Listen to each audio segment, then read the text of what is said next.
দর্শক, গতকাল বলেছি যে ব্রিটেন বা যুক্তরাজ্য তারা কিন্তু ইরান যুদ্ধ থেকে পিছিয়ে নেই। তারা অন্যভাবে যুক্ত আছে। সেটা হচ্ছে সংকট সমাধানের চেষ্টা করছে।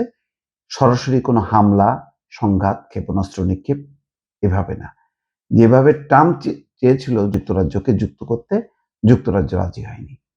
এখন দেখেন, যুক্তরাজ্য একটা বড় উদ্যোগ নিছে। হরমুজ প্রণালী কিভাবে চালু করা যায় ৩৫টা দেশকে নিয়ে বৈঠক করে।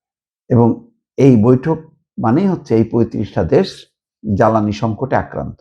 এবং এই ধরনের বৈঠক মানেই হচ্ছে ট্রাম্পের উপর একটা চাপ তৈরি হওয়া, ট্রাম্পকে দোষী করা যে তুমি নিজের মতন করে যুদ্ধে জড়াইলা, যুদ্ধে জড়ায় আমাদেরকে বিপদে ফেললা কেন? মানে পুরোপুরি ট্রাম্প একঘরে হয়ে যাচ্ছে। আজকে আরেকটা খবর এসছে যে বিভ্রান্তি ছড়াতে ট্রাম্পের কোনো জুড়ি নেই এবং সে এক এক সময় এক এক রকম কথাবার্তা বলে। তো এই সব পরিস্থিতির মধ্যে সংঘাতে যুক্ত হওয়ার ফলে আজকে উন্নত দেশগুলো, বিশেষ করে পশ্চিমা দেশগুলোর অবস্থা একেবারে ধরাশায়ী। তাই ৩৫টা দেশ নিয়ে বৈঠক করবে। বিশ্বের অন্যতম ব্যস্ত তেল পরিবহন পথ হরমুজ প্রণালী পুনরায় চালু করার জন্য একটা কার্যকর কূটনৈতিক পদক্ষেপ নিয়ে আলোচনা করতে ভার্চুয়াল বৈঠকের আয়োজন করবে যুক্তরাজ্যের পররাষ্ট্রমন্ত্রী ইভেট কুপার। বৃহস্পতিবার অনুষ্ঠিত হতে যাওয়া এই বৈঠকে প্রায় ৩৫টা দেশের প্রতিনিধিরা অংশ নেবেন। বুধবার বিবিসির এক প্রতিবেদনে এই তথ্য জানা গেছে। এবং তারা যদি যুক্তরাষ্ট্রের বিরুদ্ধে অবস্থান নেয়, বক্তব্য দেয়, ইরানকে তো সাপোর্ট করবে। ইরান আর দেখবে যে কূটনীতিতে ইরান বরং জয়ী হয়ে যাচ্ছে। কারণ এই দেশগুলো হচ্ছে যুক্তরাষ্ট্রকে বাইপাস করে তারা সংকট সমাধানের জন্য চেষ্টা করছে। এর একটা আলাদা গুরুত্ব আছে।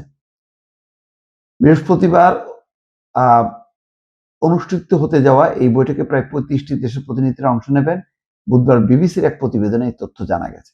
গত ২৮শে ফেব্রুয়ারি যুক্তরাষ্ট্র এবং ইসরায়েল ইরানে হামলা চালানোর পর থেকে ইরান ড্রোন, ক্ষেপণাস্ত্র এবং সম্ভাব্য মাইনসহ বিভিন্ন ধরনের হুমকি দিয়ে কার্যকরভাবেই প্রণালীটি অবরুদ্ধ করে রেখেছে। এর ফলে বিশ্বব্যাপী জ্বালানির দাম বাড়ছে।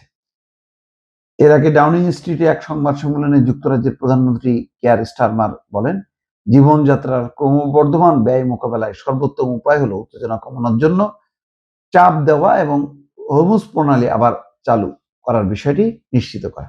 অর্থাৎ তুমি চাপ দাও, আলোচনা করো, বারবার অনুরোধ করো এবং বোঝাও যে এই পরিস্থিতি কি হবে, কিন্তু যুদ্ধ না। তো এই ৩৫টা দেশ ভার্চুয়াল বৈঠক করার মধ্য দিয়েও কিন্তু ট্রাম্পের উপর একটা চাপ তৈরি হচ্ছে যে তুমি যুদ্ধ বন্ধ করো, যুদ্ধ থামাও, তুমি যুদ্ধ শুরু করছো, তুমিই থামাও। এই একটা বার্তা কিন্তু ট্রাম্পের কাছে যাচ্ছে দর্শক।